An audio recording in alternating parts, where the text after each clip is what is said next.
Hello, everyone, and welcome to the F3 session titled Assessing the Impact of Unique Factors on Flood Risk. To kick us off, we have Tara Lanzrath, Lori Schrader, and Hayden Edwards. Tara is the Floodplain Mapping Coordinator for the Kansas Department of Agriculture, Division of Water Resources. Currently, she serves as Project Manager for Contractual Flood Hazard Studies under the CTP program, while assessing mapping needs for the state of Kansas. In recent years, her focus has been on using 2D base level engineering, or BLE, to identify technical assistance projects early in the risk map process. In a broader sense, Tara has focused on using GIS for various water resource issues in Kansas, ranging from groundwater hydrology to riverine flooding, and has worked for the state of Kansas since 2008. Lori is a water resources engineer and project manager for Stantec out of the Overland Park, Kansas office. While at Stantec, Lori has worked on a variety of hydrologic and hydraulic modeling projects throughout the US related to FEMA flood studies and levee analysis. And lastly, Hayden is a water resources engineer with AECOM. He has served as the technical engineering lead for the Kansas 2D BLE projects for the past 2 years. He has worked with KDA and other contractors in the state to develop a 2D BLE program for the state. And he is currently working on a pilot project to study the effects of groundwater irrigation in Western Kansas on the hydrology inputs and results for the KS 2D BLE statewide program. Today, Tara, Lori, and Hayden will be giving a presentation with a creative twist titled Western Kansas, the Wild West of Hydrology. Take it away, Tara, Lori, and Hayden.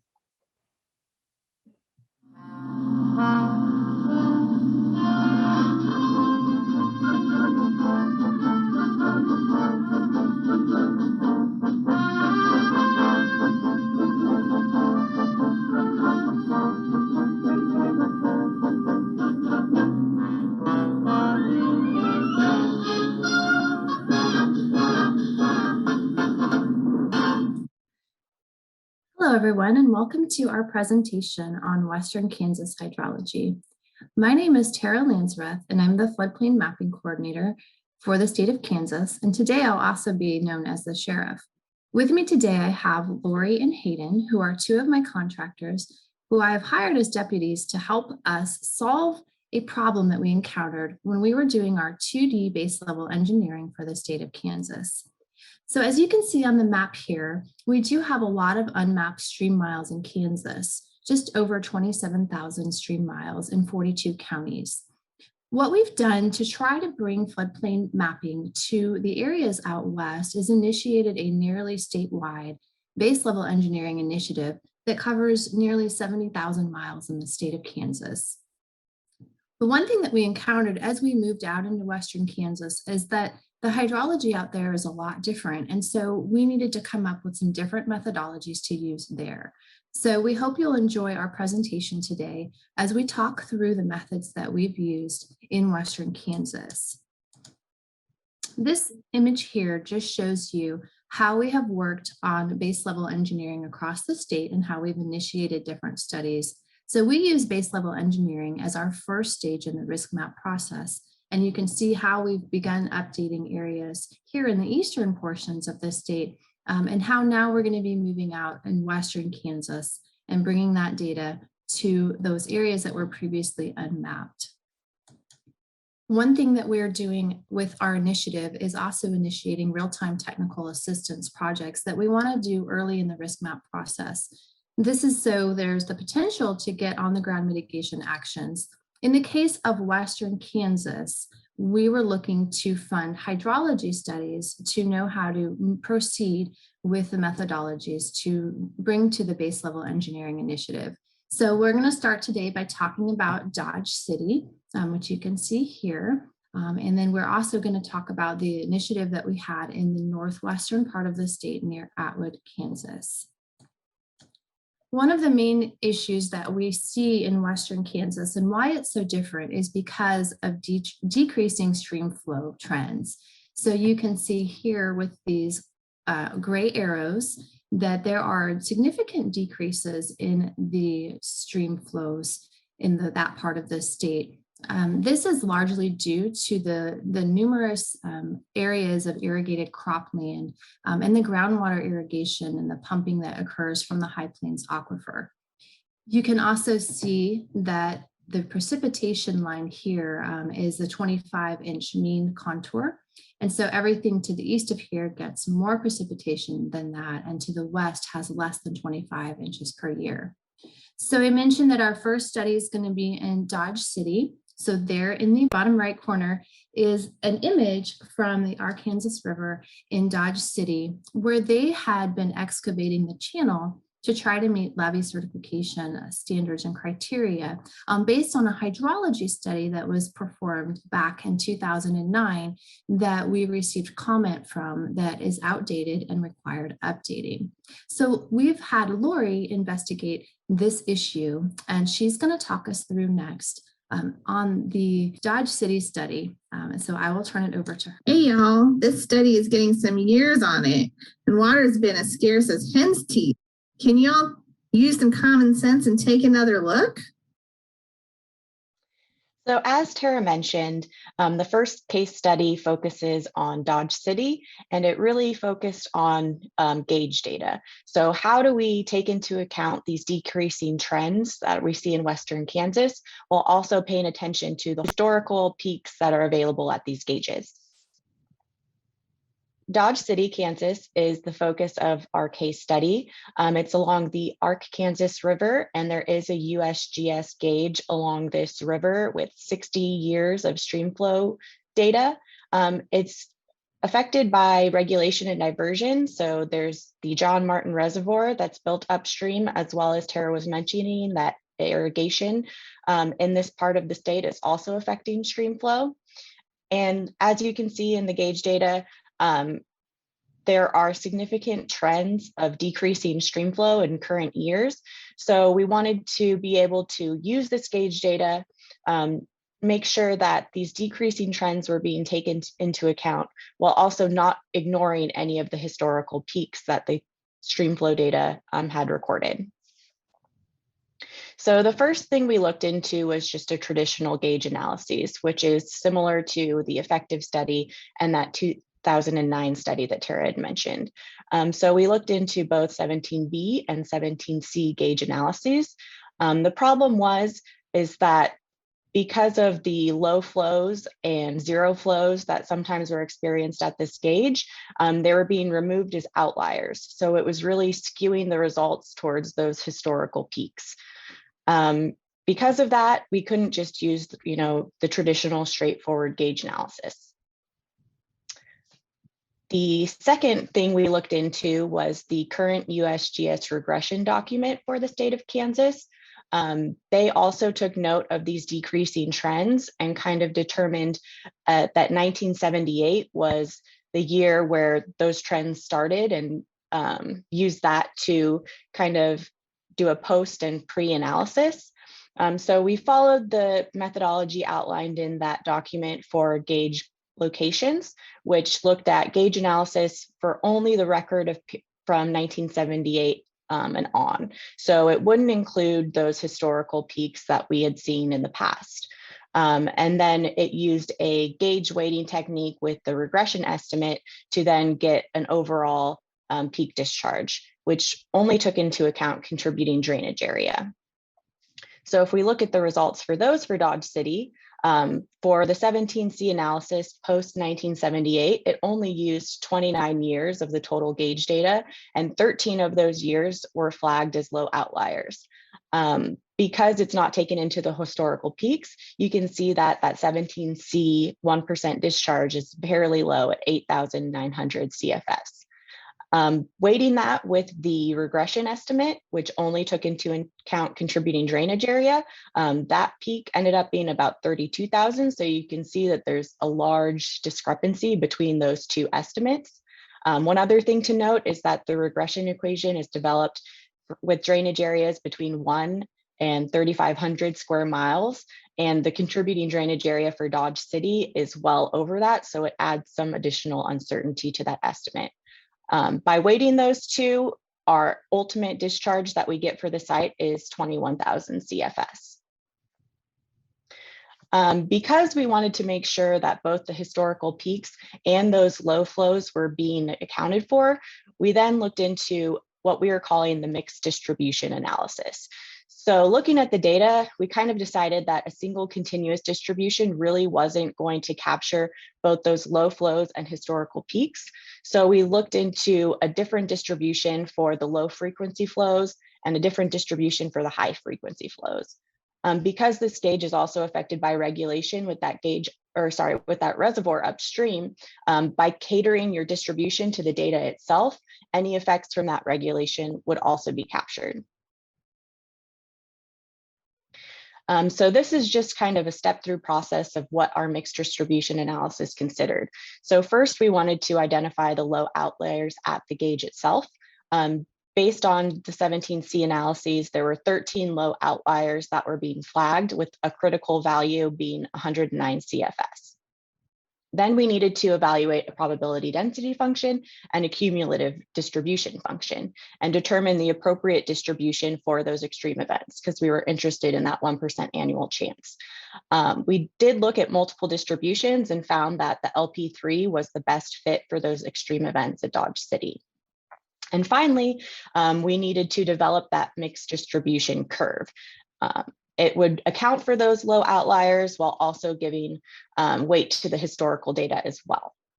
So the way that we made that relationship is through this equation here, where this P fit value is going to be your exceedance probability straight from HEC SSP, so it would not be taken into account the low outliers. Our P mix is the exceedance probability for that adjusted curve or our mixed distribution, and that's going to give weight to the low outliers at the gauge station. And this P low outlier is going to be your number of low flow outliers based on that critical flow value as developed in HEC SSP. So if we looked at the Dodge City gauge and we're interested in that 1% event, we had 13 low outliers over a total of 62 recorded peak flows at the gauge.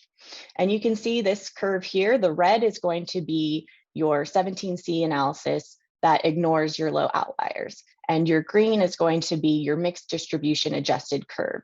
So using that relationship shown in the previous slide, we could see that our 1% annual chance on our mixed distribution is equal to the 1.265% chance from that fitted distribution. So we were able to use that relationship to give more weight to those low and zero flows, and it resulted in a discharge of about 23,000 CFS. So a brief summary of all the different analyses that we looked into. The effective FIS and the 2009 study both used gauge analysis at the gauge location, which does not consider those low outliers in the analysis. And also, because they are older studies, didn't have all those years of low flows considered as well. The next three are those USGS regression document discharges, and those might be a pretty applicable solution for some gauges, specifically for Dodge City, because it is regulated and it does have a contributing drainage area outside of the range that was used to develop these equations. There's additional uncertainty. So that's why we chose the mixed distribution to be the most appropriate for Western Kansas. It's not going to take into account drainage area. It is going to consider regulation. So it really is the most universal methodology for any site in Western Kansas that is going to take into account your historical peaks as well as your low flows that we see trending more commonly today. So that is the result for our gauge analysis. It answered one question for Western Kansas hydrology, but only at gauge locations, which we know are far and few when it comes to the entire state. So it also led to a question of, okay, well, how can we accurately depict discharges in watershed studies where maybe there aren't gauge data available? You're studying a big area, and there's a lot of creeks out here with very little flow or no water at all. Are you treating this as a one-size-fits-all study? So what Wild Bill here is asking is how does this trend of recent decreasing stream flows due to irrigation impact a floodplain mapping study of significant size in the western Kansas area? So this is the Upper Republican 2D BLE watershed area, and this is part of KDA's statewide 2D BLE initiative. It's located in the northwest corner of the state of Kansas. It's about 5,000 square miles in size, and then it was broken into 9 individual 2D models of about 400 to 600 square miles each. And this is the 2D BLE study we were working on when we started to run into some of these hydrology issues experienced in western Kansas. So the issues that led to our second pilot study in Atwood were the hydrology discrepancy between the gauge analyses and the rural regression equations in the area. So the gauge analyses were originally performed just using the time period after 1978 as suggested by the USGS stream flow regression document. And then we compared those to the rural regression estimates at the same sites, and we noticed some pretty large discrepancies. We determined this is due to the irrigation impacts in the area and also just due to the lack of historical data used to develop the regression equations. So the models that we had worked on in eastern Kansas, the 2D BLE flow verification methods, applying those to western Kansas became challenging and were not as applicable. FEMA has a standard where the rural regression estimates are only considered reasonable if they're generally within 1 standard error of the gauge discharge estimates at that site. So comparing all of the gauges to all the regression estimates at the same site, we noticed 5 out of the 9 gauge locations did not meet this criteria. So FEMA suggests the mapping partner to suggest alternative methods to provide more reasonable flows in the area. So this is what ultimately led to the pilot study.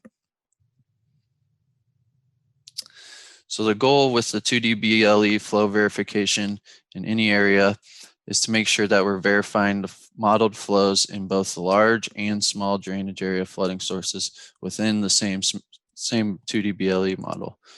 So the smaller drainage areas are typically flooded by short duration, high intensity storm events, and larger drainage areas are typically flooded by long duration, high volume storm events. So it becomes a challenge to represent these 2 differing storm events within one model.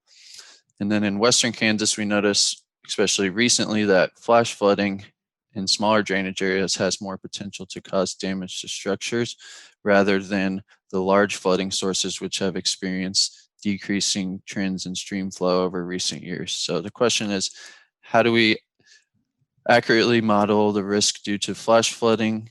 And then how do we accurately model the lower risk recently due to decreasing stream flow in these larger flooding sources? So this is an example of what we had started out with.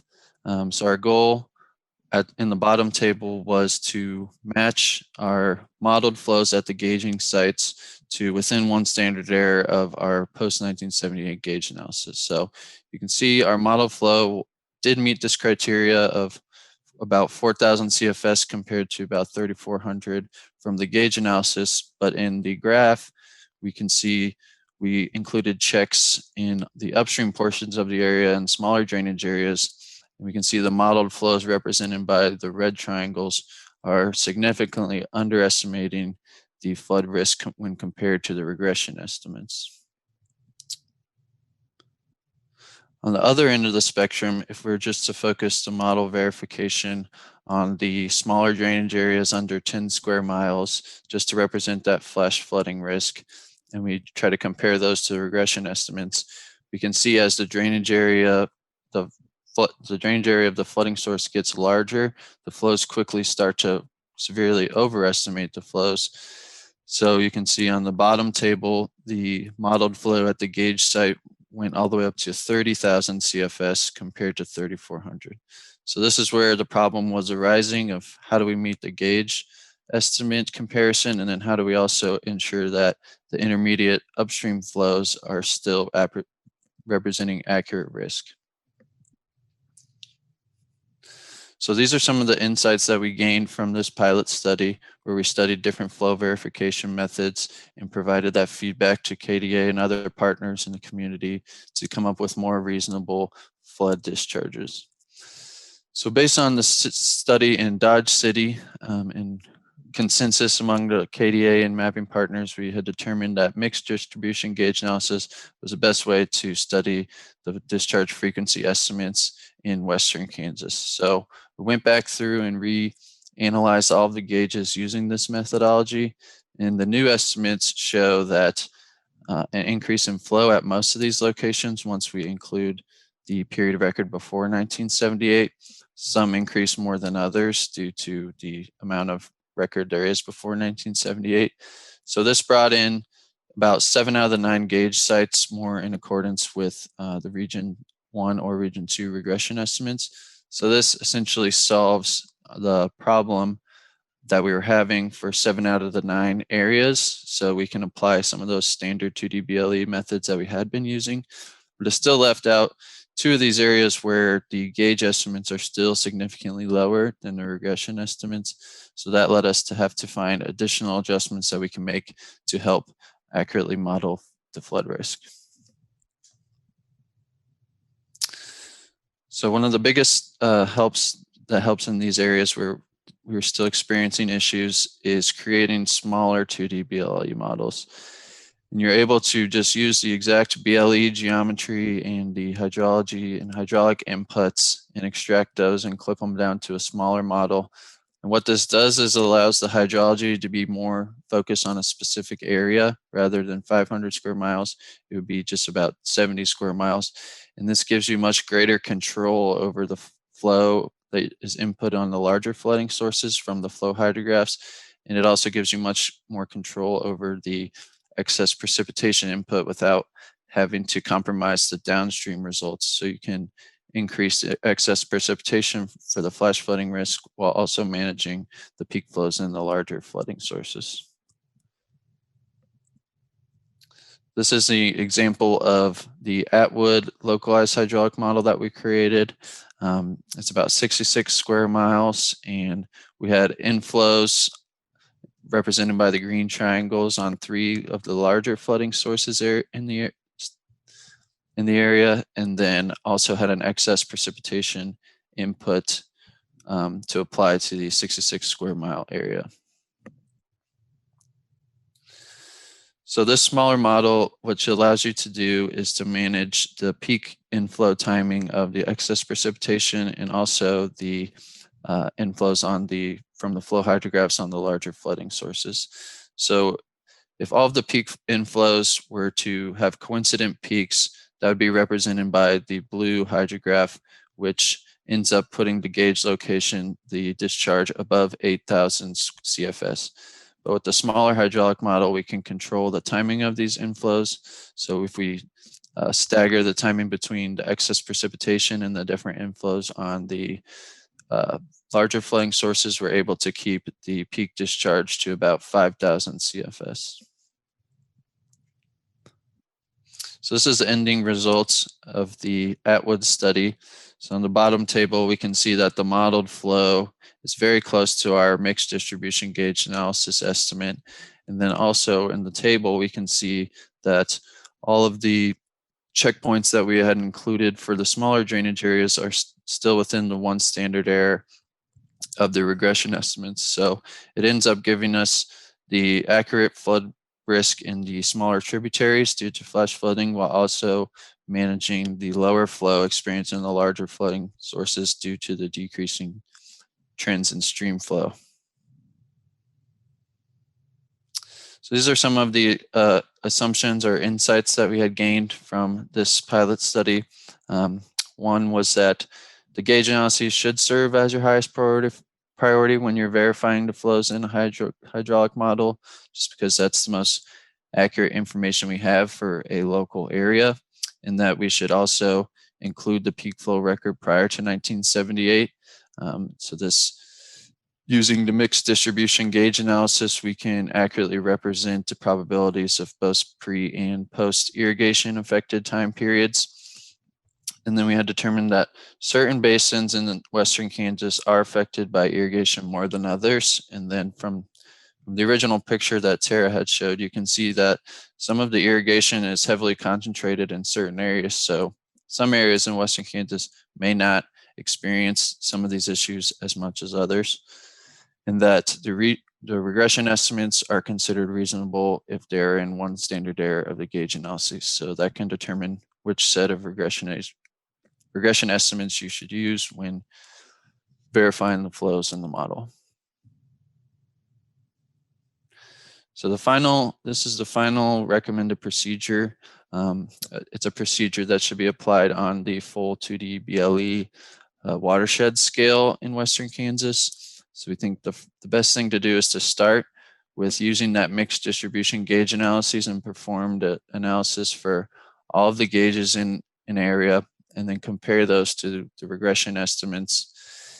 And then based on this comparison, you can determine ahead of time what type of flow verification methods might be necessary in the basins upstream of those gauges. So in this example, case 1 and 2 are areas where the gauge discharge estimates are in accordance with either region 1 or region 2 regression estimates. So in those cases, you could probably stick with the typical 2D BLE flow verification methods and model sizes. And then in case 3 would be like we experienced in Atwood, where the regression estimates are actually still much higher than the gauge distribution estimates. So in that case is where we would want to make additional model adjustments, make the model smaller in those areas, and focus on controlling the hydrology inputs and the timing of those hydrology inputs to manage the flows in both small and large drainage areas. Thank you, Hayden, and thank you, Lori. So as you can see, we have come up with methodologies for both a gauge location scenario and a watershed-wide analysis. And we believe that we have captured effectively the ways to accurately depict the flows in those areas. And so we hope you've enjoyed our presentation today as we've ventured into Western Kansas, and we are happy to take any questions that you have, and our contact information is listed here. Thank you.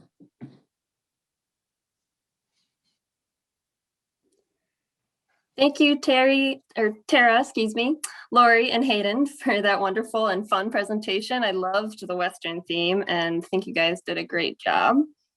So it looks like we have a couple of comments in the comment box. Chance said, by far the best intro, so kudos from Chance. And it looks like Steve said, I would imagine that it is very tough to change this project with new data. So have you guys thought of ways to incorporate new data? Yes, so for Dodge City, we're actually going to be funding the data development phase again in order to incorporate the results from the hydrology study. And we're actually going to be able to incorporate that into their levee study. We're also doing the 2D base level engineering initiative in Western Kansas. And so that gave us another reason just to look at how we're doing hydrology in Western Kansas itself as a whole. So those things were helpful in getting this project underway. So. Great. Looks like we have another question coming in from Dano. He says, can you elaborate on why the stakeholders wanted to include the pre-1978 peak flow record? If you have 40 plus years of data from 1978 to present showing no high peaks, isn't that good evidence that the stream flow regime has shifted? I can go ahead and speak to some of that. I know that there were concerns from stakeholders to not include those peaks because it is historical data that's been collected along these streams. So just completely ignoring it is going to lead lean very conservatively towards those lower discharges. And just because it hasn't happened in 40 years, we can't with 100% certainty say that there's no chance that a larger storm event might hit this region, or a more concentrated storm might have some of those effects as well. So with those additional years, we do see that it is pulling that data down, and by including those 0 and low flow years, we are making sure to account for that trend, but we just didn't want to completely eliminate actual historical records at gauge locations. Okay, great. And we have another question from Mark. Did you use nested hydrographs to account for variations in smaller and larger watershed responses to storm duration and intensity? I can answer this one. So we did use nested hydrographs as our excess precipitation input, and the goal with that is to simulate durations from 30 minutes all the way up to 24 hours and simulate all of those intensities.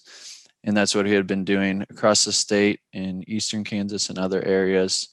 However, due to the kind of extreme stream flow loss that we have seen in this area, that itself did not suffice to be able to maintain the higher flows in the smaller drainage areas while keeping the flow low enough in the larger drainage areas. So we had to resort to some other methods, including that, but that should be, I think, a part of any 2D BLE study. Those nested hydrographs are very helpful. Okay, great. And then we have another question from Bob. Bob asks, what was the uncertainty associated with 1% flows with the mixed distribution model? So the mixed distribution it was a gauge analysis using the gauge data, using HEC-SSP with that relationship to get the mixed distribution. So with what I'm assuming you're thinking kind of like a 1% plus chance, we would still look at an 84% confidence interval looking at that total gauge data used for the analysis. Okay, great. And then we have a question from Diana. Diana asks, how did you get compliance from FEMA? We had problems convincing FEMA to accept a matched preset watershed instead of adjacent watershed. So I think, part of it's just in documenting the methods that we did and getting concurrence from different partners is helpful in that. I know that that's part of it. And we're just refunding the data development portion. So maybe we'll work through a little bit of that as we move forward. But I think just getting a group together for concurrence has been really helpful with that as well. Okay, great. Well, with that, I think that's all we have time for questions. So thank you, Tara, Lori, and Hayden again for that great presentation. Thank you. Next, we have Sravan Krovidi. Sravan works for Atkins and has over 13 years of experience in water resources engineering and construction management. He has a master's degree in civil and environmental engineering from Rutgers and a bachelor's and diploma in civil engineering from India. Today, he will be talking to us about deforestation and its impact on hydrologic and hydraulic cycles. So take it away, Sravan. Good afternoon. Before diving into the presentation, I highly encourage to check this documentary out on Netflix, presented by David Attenborough. I'm sure most of you may have seen his documentaries, or at least heard his voice before. And in fact, this has inspired me to come up with this presentation idea. And it goes over also the topic of deforestation and its impacts on our daily lives. Quick definitions from our favorite Wikipedia. Forest is a land spanning more than 1 quarter acres and with a tree height about 16.5 feet and a canopy cover of more than 10%. Deforestation, obviously removal of forests, and then in this case, Wikipedia is sure it is being converted to a non-forest use. Reforestation is bringing back the forest and restocking that has been depleted, and afforestation is establishing a forest where there has been no previous tree cover. More facts on forests. I pulled these from Facts Just for Kids, and if you look at the adults version, it's a little bit more gloomy. So forest is home to about 80% of planet's terrestrial animals and plants, and covers about 10 billion acres or 31% of the Earth's land mass as of 2020. And more than 50% of this is in just 5 countries, and Russia leading the chart with about 20%. And I thought it was interesting given the climatic conditions over there. And of course, Brazil with Amazon, and then followed by Canada, USA, and China. So what are the causes for deforestation? There are several causes, and multiple agencies, including nonprofits and even hand-dryer companies, have published findings. And as seen on the pie chart on the top right, the majority of the cause is land conversion, and followed by other factors, which I'm going to go over in the next couple of slides. Here's a map showing the tree cover loss over the past decade, and note the green is existing tree cover, and the pink is being the loss with a canopy density of more than 30%. So as you can see, the trend is all over the globe.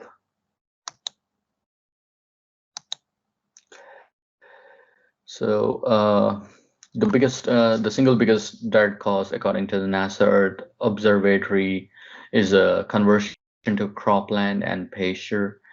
And the graph on the left shows Brazil leading with that has cleared over 42 million hectares, an area the size of California, which is pretty mind-boggling. Illegal logging is another contributor, and per the U.S. Agency for International Development, USAID, the illegal timber industry is estimated to be around 51 to 152 billion annually. And as you can see on the map, on the image to the right, majority of this is happening in the South Americas, Africa, and then some part of the Asia. Active fires, I'm sure most of you may have heard this on the news, and the map here shows the current hotspots of wildfires, with the biggest dots representing the greater the area under threat. And I always thought the West Coast had the worst rate. However, notice this Central and also the Florida Panhandle area has an alarming number of incidents.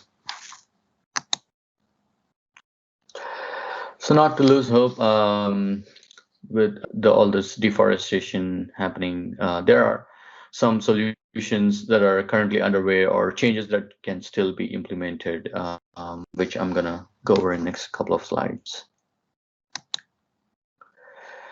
Here are a couple of examples of big corporations going green, which I'm sure most of you are familiar with.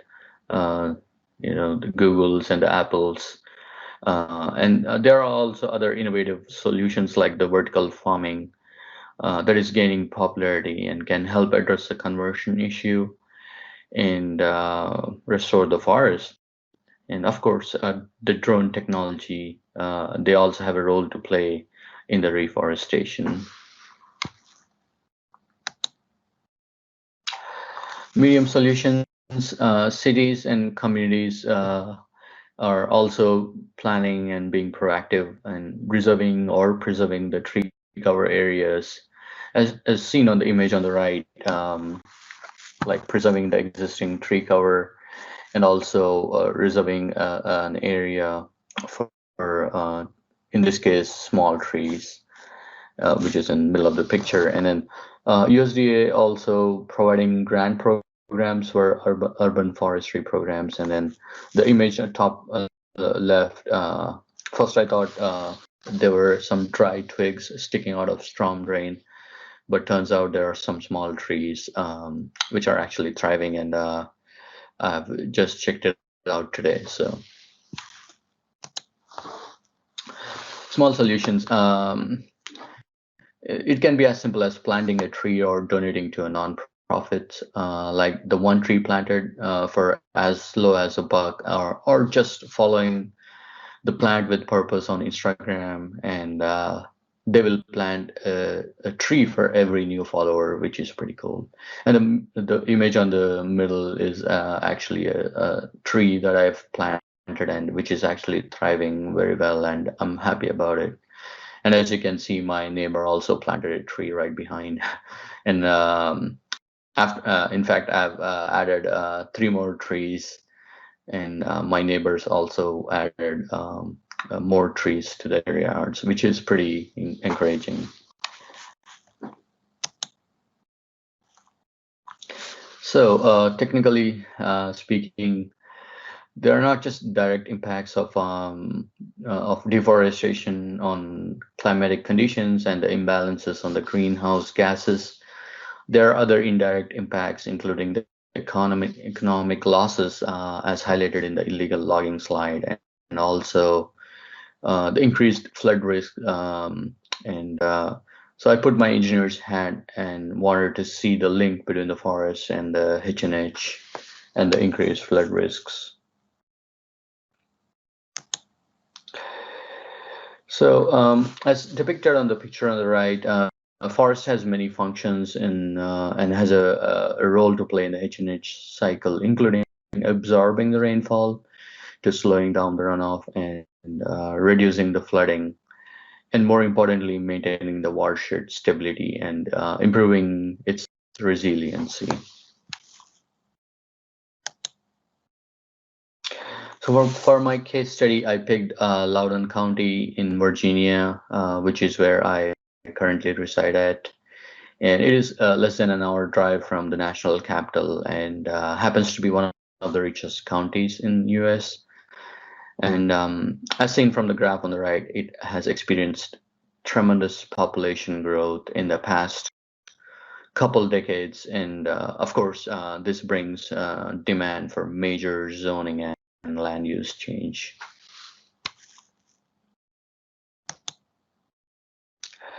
Loudoun County is also data rich and have compiled aerial archives starting with the earliest available imagery from the 1937. Even though it is black and white, we can still see a single land use pattern that is dominant across. And if we zoom in closely, we can see the forest, the conversion already taking place to cropland from forest back in the 1930s. Just looking at the aerial imagery archive, we can witness the transformation of the land tracts. And bottom right here is the Dallas International Airport, and you can see the development starts spreading north and west of this area. And as we progress in the time, you can witness the various transformation, and the development keeps pushing westwards, and all those large buildings are the data centers. And Loudoun County is also known as the data center capital of the world, and it has around close to 100 data centers currently. Here's an LCD raster showing the changes in land use from 2001 to 2016. There is obviously the development mostly impervious, and then the light green being the converted land, the cropland, and dark green, the remainder of the forest areas. And the black is just a 2D area that I picked up for my case study. And here is a 2016 raster, and you can see a lot more red that is spreading north and westwards. And here is a additional 800 acres that has been currently identified and going to be developed soon for the residential purposes, and you can obviously see more red. Also, Loudoun County being close to the Chesapeake Bay and important to an adjacent to an important river system, the Potomac on the north. This is also one active watershed, as you can see from the floodplains. So I have decided to use the rain on grid using the new RAS beta version. And since it now includes the spatial precipitation and infiltration for the 2D analysis, so we could do both the hydrologic and hydraulic analysis using those new features. For the inputs, I used the 2020 USGS 10-meter DEM, and there was a 1-meter DEM also available. However, it did not cover the entire HUC area that I was interested in. So I ended up using the 10-meter DM, which was pretty decent also. For the land use, I used the 2016 raster and the 2001 raster that I've shown before with some tweaks that I'm going to talk about. And there were also a couple of rain gauges that I was able to utilize for the precipitation, and obviously the HUC 10 boundaries for my 2D domain. Loudoun County, like I said, is also data rich and has good GIS data. So I use the soils and then the land use. And they also maintain a big tree inventory shapefile, which was pretty interesting to check out. And then obviously the forest land cover. So for the RAS setup, the 2D domain includes 2 HUCs, the lower Goose Creek and then the broad run as shown in the image. And I use a cell size of 200 feet given the size of the model, and trimmed some tails for a better computational speeds in analysis. For the infiltration, I used a soils layer from the Loudoun County and then intersected with the land use layer for both the scenarios, and then assign the curve numbers accordingly. For the Manningsen, as you can see, the 1937, I used the 1937 condition and simply use the forest N value and ignore the cropland. That way I was able to call it the pre-1937 conditions and able to use it. For the cropland, for the 2016, as you can see, light blue is obviously the developed area, and that is the current conditions that I was able to use.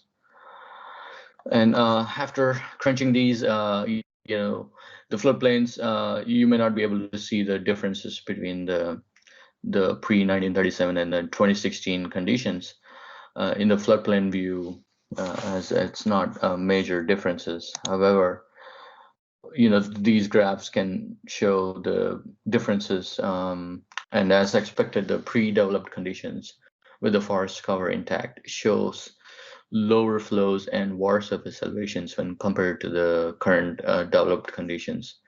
The developed conditions is approximately 10 to 15% more flows and around 1 to 2 feet higher in stages, and obviously with higher velocities. So it was pretty evident of the pre and the post conditions and the importance or the role the forest has to play. You know, it can be visualized with these graphs. Some considerations for the new RAS version has this added capabilities and can be further fine-tuned as needed to increase the accuracy. HMS can still be valuable for developing or verifying the flows, and also consider using different topos.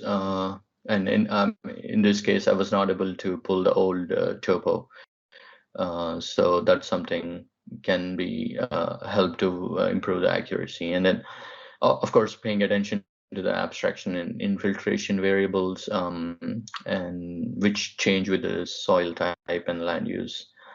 There are other studies also dealing with the HNH due to the pre and post conditions, and the USDA report, the image on the right, discusses the intricacies for the pre and post fire for the Western United States. And this is not a requirement by FEMA, but Region 9 is being proactive. And as per the community request, is doing the pre and post burn hydrology and hydraulics, and it is being well received by the communities. Some other additional consideration for the post burn conditions is the debris flows, the increase in debris, and the soil erosions, and of course the sediment transportation. These are all the impacts because of the less forest cover. So closing, here are a couple of quotes from David Attenborough again. The small actions can have impacts, like discussed in those solution slides. And like the quote goes, we must do these things in order to save ourselves. And the second quote has a profound meaning, and to me, I think of it as let's find more green. That way we can bring the forest back. With that, I would like to take any questions, and thank you very much for your time. Thank you, Sravan, for that wonderful presentation. All right, so it looks like we don't have any questions in the chat just yet. So I'll just give you a chance. Do you want to speak to any other tips and tricks on how to do this kind of modeling? Sure. Before I give any tips or tricks, I just wanted to mention that maybe I didn't clarify in the presentation. This is not a Atkins project or Lavalin County permitted project. It was just I was doing a case study to experiment with this new RAS feature. So a little disclaimer there. And for the tips, I would suggest, so when I was doing this case study, I downloaded the NOAA's net CDF rasters and the land use and try to plug that into the new RAS, and it took a while for it. It was thinking a lot, and then I figured like you have to trim those rasters obviously to your project size. Like you don't want to throw in the whole thing at it and then thank you all for sitting in on this presentation. I'm Mark McBroom with Michael Baker International. Do the simulations, and likewise, like there are the land use and then the soil rasters that needs to be clipped to your 2D domain. It helps to speed up the computation, and surprisingly the runtime wasn't that bad. It took maybe less than an hour to run the simulation for this the two hucks that I was looking at. So that's something I wanted to mention. Okay, great. Looks like you got a comment from Diana. She said, great topic, so some kudos there. And a question came in from Hayden. Hayden said, about how quickly could a model like this be produced after wildfire in a given area? I would say if there's an existing model, you can already build on it. And calibration is the key.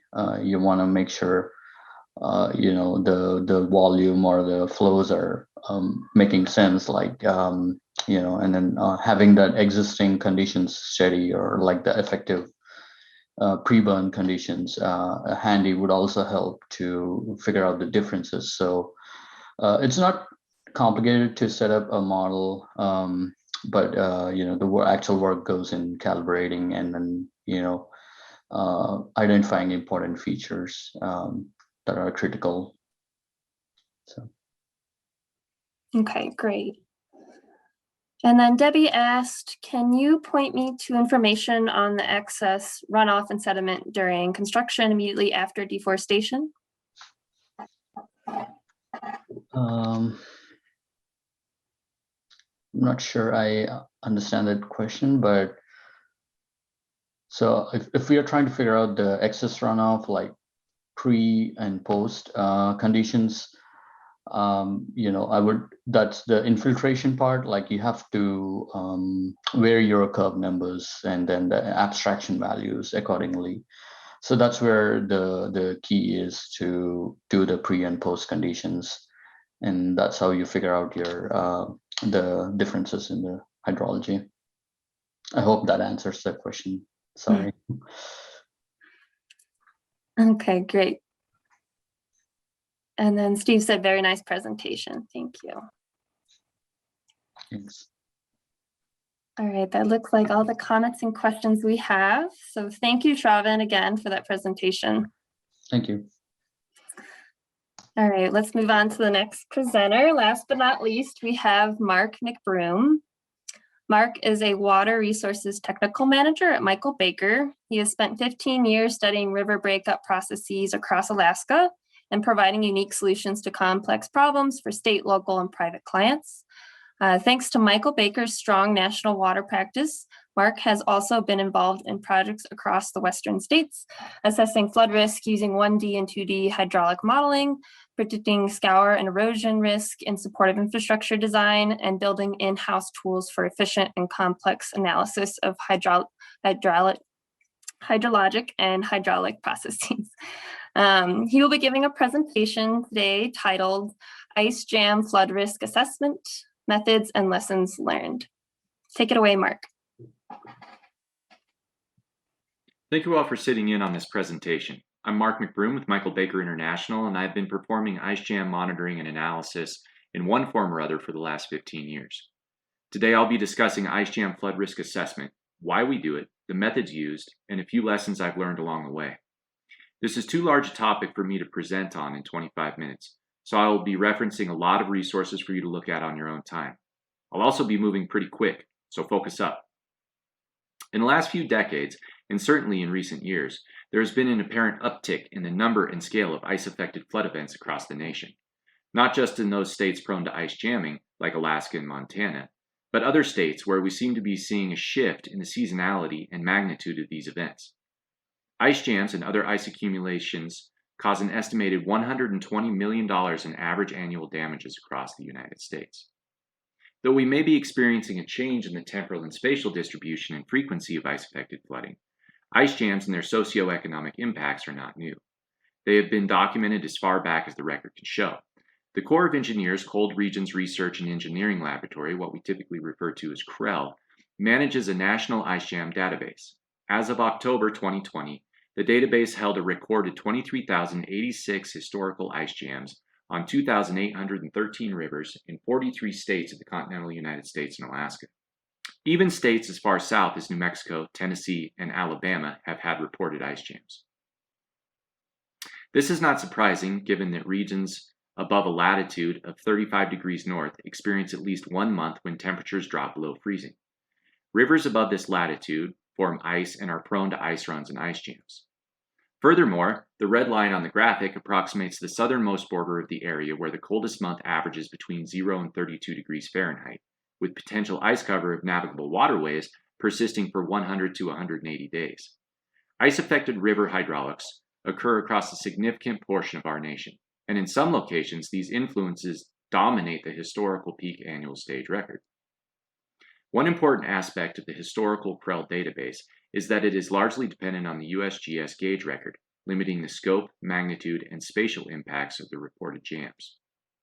However, more recent data is being documented by forecasting programs and are being reported by CREL for inclusion in the IceJam database. In Alaska, the National Weather Service Alaska Pacific River Forecast Center manages the River Watch program in a state with isolated communities on flood-prone rivers and a severely limited gauge network relative to the continental U.S. This program is informed by state agency, private, and community partners across the state, providing ground and aerial documentation of IceJam formation, progression, and flooding extents. Similarly, the National Weather Service Chicago Rockford, Illinois office uses information from volunteer spotters along area rivers to monitor the development of river ice, which may lead to flooding. This office has also produced annual frequency mapping of ice jams on major local rivers, providing a clearer picture of ice-affected flood risk. These and similar forecasting programs provide not just real-time data, but a record for use in future risk analysis. Personally, I have relied heavily on the Alaska River Watch record for both flood risk analysis and lifeline infrastructure design. As part of the 2020 Interagency Flood Risk Management Training Seminars, Kathleen Chase with the Wyoming-Montana Water Science Center presented on a proposed mobile-friendly website for collection and display of real-time and historic IceJam information, similar to the CREL database, but with some unique benefits. Ice-related flooding was a common theme for some of the training seminars, suggesting a growing acknowledgement by agencies and communities of the potential risk of ice-affected flooding, risks compounded by the destructive force of the ice itself.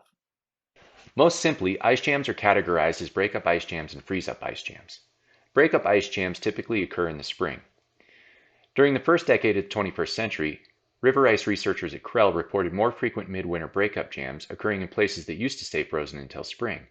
Researchers are looking closer at climate change as the driving factor, making the ice breakup season more variable both temporally and spatially. Freeze-up ice jams, on the other hand, occur in the winter when temperatures fall below freezing. The most significant freeze-up jam flood events occur after a prolonged period of sub-zero temperatures and high winds. Understanding ice jam processes is critical to applying and evaluating the methods of risk assessment. In the absence of time, I am not going to be able to dig into the processes in this presentation. I would highly recommend looking at the story map developed by National Weather Service in Montana for more detail and concepts and terminology regarding ice jams. Just Google Montana Ice Jam and this will be the first page to pop up. Montana has a long history of both breakup and freeze-up ice jams, and both DNRC and NWS have worked very hard to educate the public on ice-affected flood risk.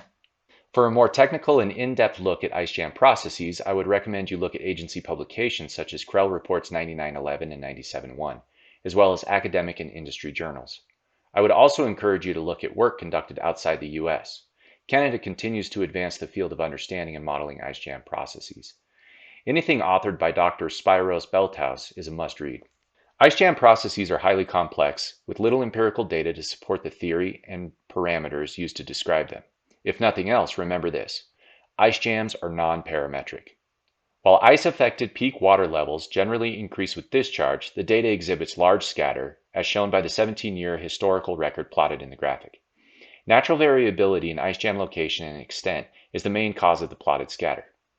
But variations in ice properties and hydroclimatic influences can have an equal impact on scatter. This type of scatter is very common, but it is not possible to account for when modeling ice jams. However, local ice jam conditions are often limited to maximum stage associated with what is called an equilibrium ice jam that is specific to local conditions as indicated by the upper envelope curve. In this graphic, the ice jam curve represents an equilibrium jam which will produce the highest possible stages for the given discharge and local channel morphology. There are three major takeaways from this graphic. The first is what are called flow thresholds defining the lower and upper ends of the ice jam range. These are not constant values but a range of probable values that vary from year to year and from site to site depending on local hydraulics, antecedent hydroclimatic conditions, ice properties, and the degree of thermal decay of the ice during the pre-breakup period. Associated with this, but worth driving home, is that an upper threshold does exist for ice jams. This is the point at which an ice jam fails or releases. This can be driven by channel morphology or flow hydraulics or a combination of the two. The third takeaway is the difference in stage between lower magnitude ice-affected discharges and higher magnitude open water discharges. Differences may not be as significant as those presented in the graphic, but it is critical to understand that a lower discharge, such as the 25-year, may yield an ice-affected stage several feet above a higher magnitude 100-year open water stage. However, the probability of ice jam occurrence in any given year during those discharges skews the frequency at which a higher ice-affected stage will occur relative to open water conditions. Simply stated, frequency of ice-affected flood stage is not always equivalent to frequency of the associated discharge. I'll get into this a bit more later. So how do we assign ice-affected stage frequency and quantify our risk? Ideally, a historical record exists that describes the annual ice-affected peak water levels and associated discharges. This data can be gathered, interpreted, and analyzed to establish ice-affected stage frequency curves. However, when data is available, it is limited to a single gauge location, which generally limits our view of what are highly site-specific processes. Remember, ice jams and ice-affected flooding are non-parametric. Additionally, historical data gaps are more pronounced for ice-affected events because gauges are often damaged by the ice. So not only is the ice-affected record shorter than the open water record, but the record is lacking data often associated with extreme events. More often than not, quantitative historical data is lacking, though some information may indicate the risk exists. Given the general inability to predict where ice jams will occur during any given year, it is up to us to define the location and extent of the ice jam and define the relative frequency of occurrence of that jam. Only then can we develop an associated ice-affected stage frequency. In the end, we will need to use empirical data, site-specific information, quantitative and/or qualitative, and have a strong understanding of ice jam processes and limitations of available methods of analysis. That said, enlisting experienced professionals is critical to developing the clearest vision of ice jam flood risk. So digging a little bit deeper into the two approaches. The direct approach is a statistical approach dependent on historical data. Because ice jam stage data are considered non-parametric, care should be taken when extrapolating the curves beyond the limits of data and beyond the gauging site. Inaccuracies from extrapolation to extreme events arise from factors such as ice jam release and out-of-bank flow, which limit the maximum ice jam stages. This relates back to the upper threshold discussed earlier. However, this data can provide us a means of gauging the risk of ice-affected flooding relative to open water conditions. If data indicates a high relative risk of ice-affected flooding, we can choose to move forward with the more complex task of indirect analysis using hydraulic models. Or in the absence of historical data for direct statistical analysis, indirect methods are recommended. However, this assumption, as with any modeling approach, is subject to error imparted by user assumptions and model limitations. When performing an ice jam analysis, start by referencing FEMA's ice jam analyses and mapping guidance document. There is very clear guidance on both direct and indirect analysis. The document also references the Hydrology of Floods in Canada, a guide to planning and design, which provides additional insight into ice jam processes and direct analysis. Though considered expired, the Corps of Engineers Technical Letter 1110-2-576 is a helpful document as well. When developing an indirect ice jam model, I would recommend referencing CREL Report 9911, which I'll touch on later. Of course, you're also encouraged to reference supplemental work by folks like Kathleen White of CREL and Dr. Spyros Beltaus. And as modelers, we should always be aware of the assumptions and limitations inherent with the modeling software we are using. Be sure to reference the associated user and technical manuals. FEMA guidance breaks ice jam analyses into 3 phases. There is also guidance on mapping, but I won't be touching on that here. The first phase of the analysis is reconnaissance. This is a very critical phase and one that should not be underestimated when developing project scope. Too often we budget too little money and too little time to data gap analysis and data acquisition. I can't stress enough how critical this task is in developing a clear and defensible outcome of your ice jam analysis. This phase includes not just quantitative data that can be obtained online or from agency databases, but also anecdotal data that can be mined from local newspapers, journals, and blogs, or from interviews with local residents, town officials, or agency personnel, as well as field data such as high water marks, tree scars, and signs of structural damage. A site visit offers the engineer not just an opportunity to collect this data and talk with locals, but to get familiar with local channel and floodplain morphology to better relate ice jam processes to potential flooding events. If sufficient data is available, the direct method of stage frequency analysis would be performed.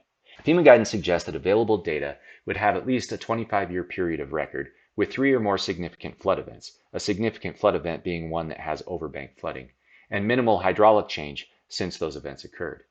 Data sources ideally consist of gauge data, but anecdotal data is acceptable. At the heart of the direct method is the graphical frequency analysis. FEMA recommends the Weibull plotting method largely due to its simplicity. The equation is shown here. However, past studies of ice-affected stage suggest the use of a distribution-free pair when selecting the A and B variable values in the Weibull plotting equation. FEMA also suggests using a log Pearson type 3 distribution if the peak annual record for either event type exceeds 10 years. The first and preferred method of analysis is the annual event series. For the annual event analysis, you need to determine a peak stage for each season, each year, and combine the seasonal frequency curves into a single composite frequency curve using the equation below. But I will say right now that this approach is rarely used because the requirements are rarely attainable. This approach requires independent seasonal annual event data sets. So you need a maximum peak stage during ice jam season and a maximum peak stage during open water season for each of the years. But the two populations need to be independent of one another. You can't use them if it's impossible to compile an annual event series, or it's impossible to segregate peak stages into distinct populations. If an annual event series analysis can't be performed, then an annual maximum series analysis should. Requirements for the annual maximum series are far more attainable.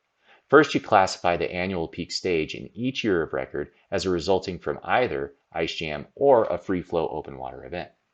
All of your data collected under the reconnaissance phase inform this table. So that is why it is really critical to allow yourself sufficient time and budget to collect the data and reduce uncertainty. The next step is to plot conditional frequency curve. You develop a conditional frequency curve using all annual maximum stages that are ice jam events and a separate stage frequency curve using all the annual maximum stages that are free flow events. Each stage frequency curve is called a conditional frequency curve. The next step is to adjust conditional curves to get joint probability curves. You adjust the respective curves by multiplying the exceedance probabilities from the conditional frequency curve by the fraction of time that type of event, either ice or open water, produced annual maximum peak stages. So if there were 5 ice jam peaks in the 35-year record, you would multiply your exceedance probability from the ice-affected conditional frequency by the fraction of 5 over 35. You would do the same for the open water using a fraction of 30 over 35. And the final step is to combine seasonal curves into a composite frequency curve. This is a fairly easy calculation where you sum the seasonal frequency of the ice-affected and open water conditions for a specific stage.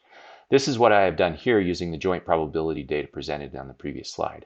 As you can see, we would have to extrapolate out quite a bit to get the 1% AEP. Remember, you should use caution when extrapolating out the data. When looking back at the joint probability curves, we can also see that open water and ice-affected stage frequency began to approach one another at this particular site, indicating that the 1% AEP event could be dictated by either the open water or the ice-affected stage. The open water stage frequency curve also begins to flatten, suggesting that the curve could be extended with some confidence toward the open water 1% AEP stage. However, if it proves difficult to extrapolate the probability curves out to the 1% AEP, you will likely need to move on to indirect methods. An indirect analysis should be performed when the available data are not sufficient for a direct analysis or are insufficient in record length to confidently determine the 1%. An indirect analysis should be performed when the available data are not sufficient for a direct analysis or are insufficient in record length to confidently determine the 1% AEP event. An indirect analysis should also be selected when hydraulic conditions in the study reach are different from gauging stations upstream or downstream of the study reach. Again, we have very site-specific data and need to be cautious in also extrapolating that data spatially.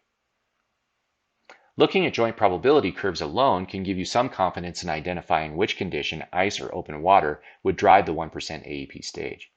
In this case, the ice-affected condition would likely dictate, assuming that the upper threshold of the equilibrium ice jam would extend that far. In this case, we would move on to the indirect analysis to assess ice-affected stage at the 1% AEP.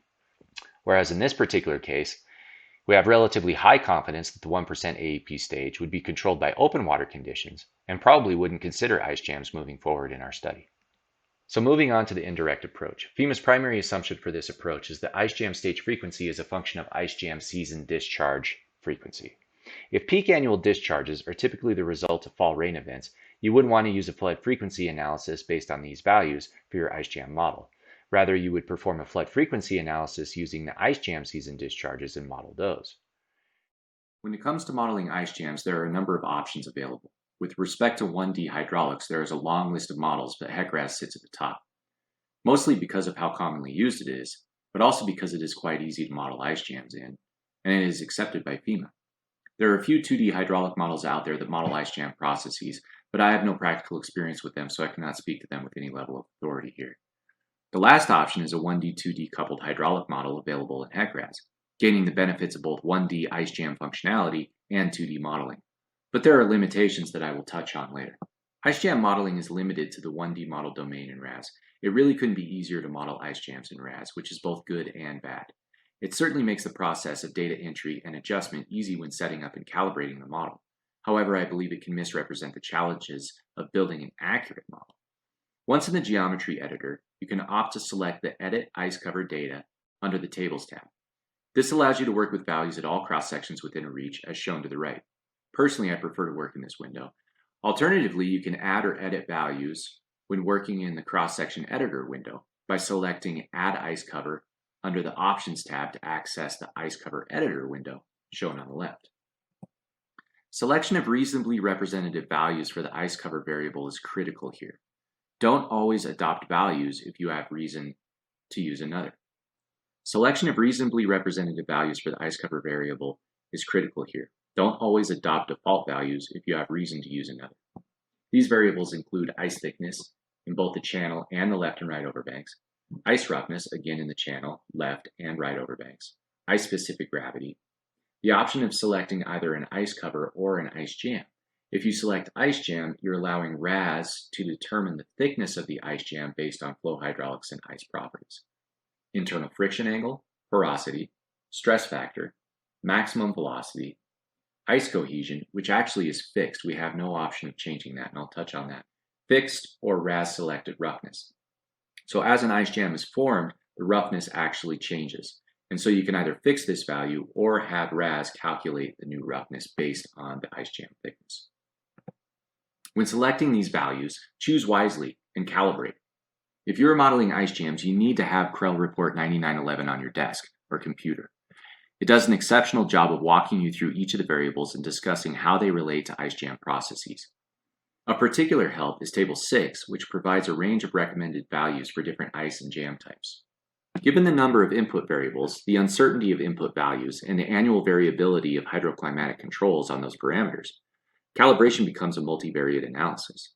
You're not just adjusting your Manning's roughness like we do for open water. So a Monte Carlo analysis seems a good option for either calibrating input parameters to observed conditions or developing a probability distribution of ice-affected water surface elevation profiles for a probable range of values. To that end, I developed the Monte Carlo analysis tool shown on the screen. By randomly varying independent input parameters within a reasonable range of values, we can run thousands of simulations with a single click and assess the resulting water surface elevation profiles and their probability distribution.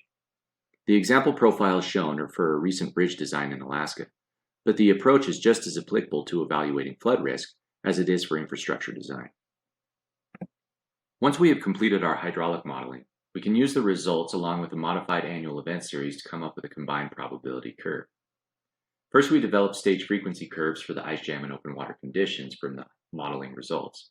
We combine using a modified version of the annual event series equation shown below. But this equation only works with the given assumption. The conditional distribution of peak discharges for ice jam season is the same for ice-affected and open water conditions. So it's not applicable if ice jams only occur when peak discharges are large, or if large peak discharges do not occur under open water conditions. If this equation is not applicable, select the frequency curve and associated profile of the condition yielding the maximum stage. As great as the 1D HEC-RAS ice jam modeling functionality is, it is limited. This was recently apparent when developing an ice jam model on the Madison River for Montana DNRC. The Madison River has a history of rather extreme freeze-up jams, particularly near the towns of Three Forks and Madison, Montana. When calibrating ice jam parameters to USGS gauge data near Three Forks, HEC-RAS produced ice thicknesses approaching 30 feet downstream of the gauge. Though some freeze-up ice jams could approach such a thickness, it is wholly unreasonable for local geometries of the Madison River.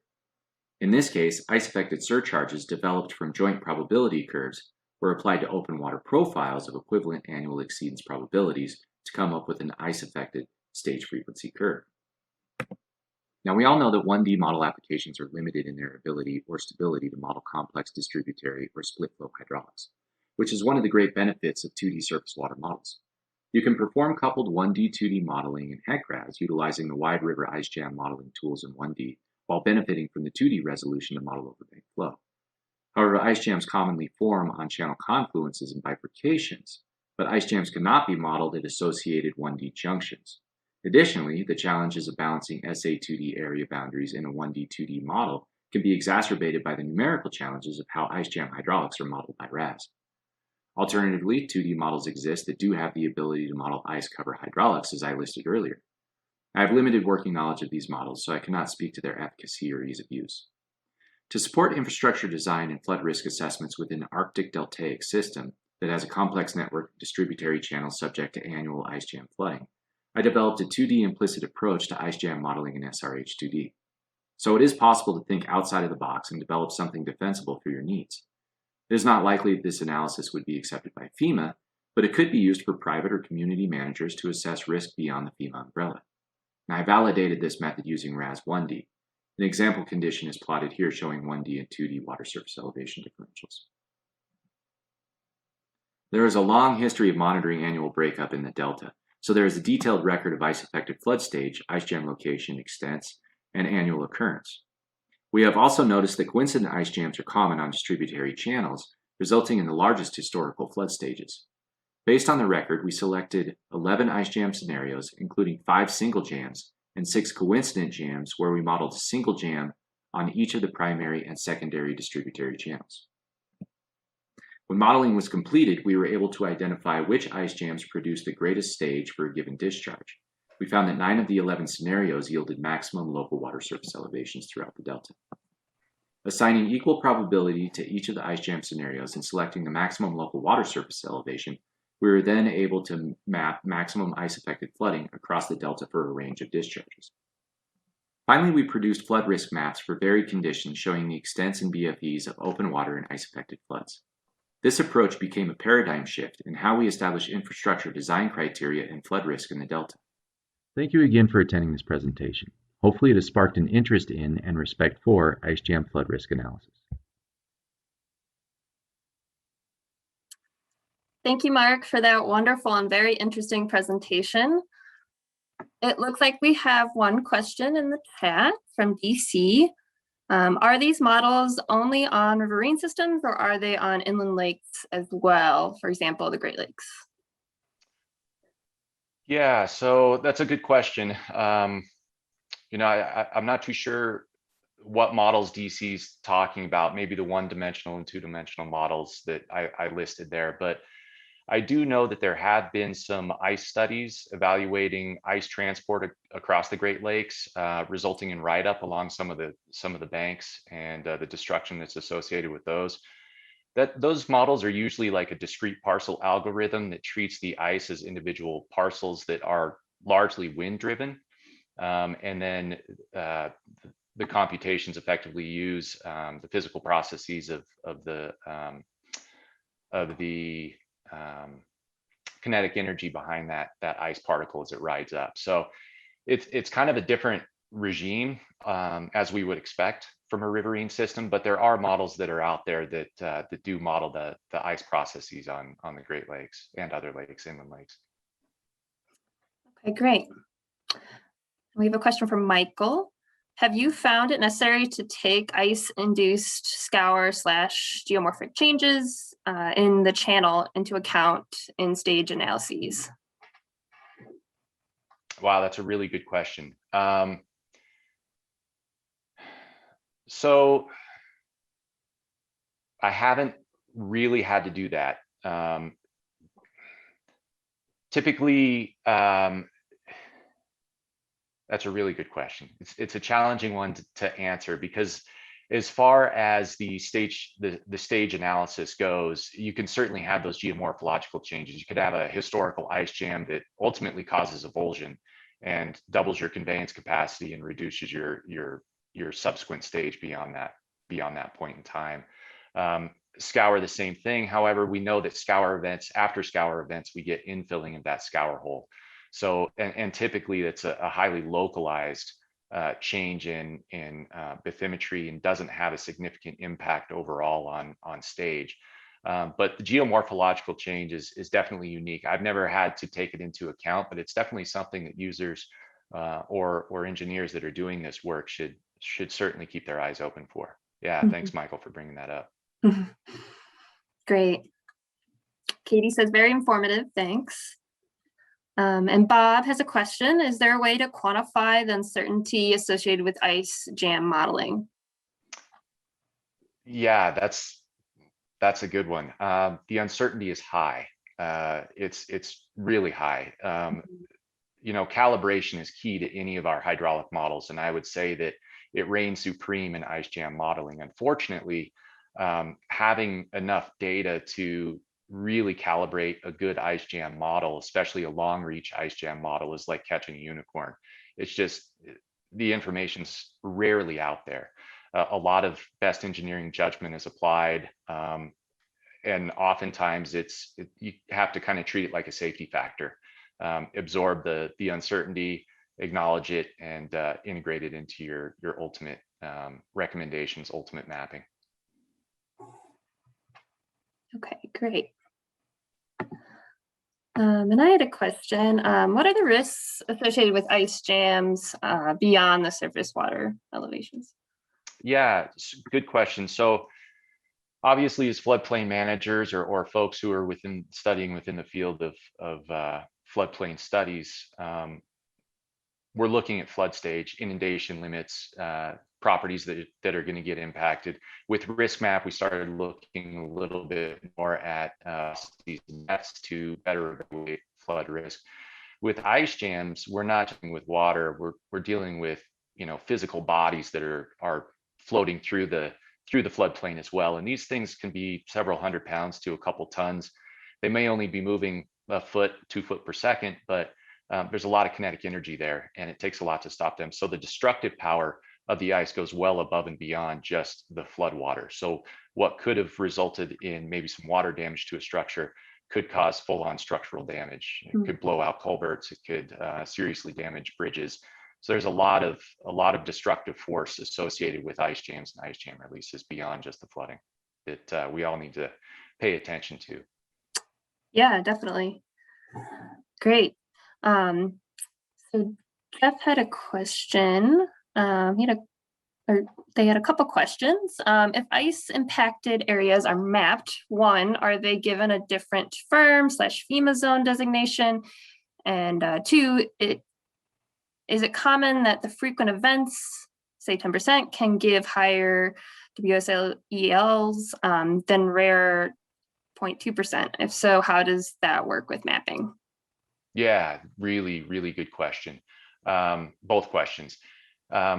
To my knowledge, and the way that I've seen it in the past is that obviously it's a detailed study, but to my knowledge, they're not given a designation beyond, say, a zone AE. We've even done ice affected modeling and mapping that we've done floodway on. The floodway is an open water based model, but we have done mapping for the BFEs based on the ice jamming, because it was in that particular reach, it was a freeze up ice jam, and we had to approach it from a surcharge perspective, adding the surcharge to the open water event. So hydraulic modeling just wasn't an option with respect to determining the floodway. With respect to the second question, there are definitely opportunities or a likelihood that you might have a 10-year discharge associated with an ice jam that would exceed a 0.2% or 500-year open water discharge stage. As far as how that works in the mapping, it's really up to the community as to how they want to address it. Ultimately, it comes into more of a joint probability because you have to consider what the likelihood of an ice jam event is relative to that 10% event. So the probabilities start working in, but certainly if you have a lower magnitude or a lower magnitude discharge, higher frequency discharge that has an associated stage that exceeds the 500-year open water, it's my opinion that should be mapped as the controlling scenario. Okay, great questions. And then Wendy said, great to see you, Mark. Nothing like watching ice melt in the Arctic. Maybe next time a workshop on ice jam modeling. There we go. Good to see you too, Wendy. All right, well, I think that wraps us up. Thank you, Mark, again for such a great presentation. And thank you everyone Thank for you, Eleanor. sticking around. I hope you have a great rest of the conference. Take care, everybody.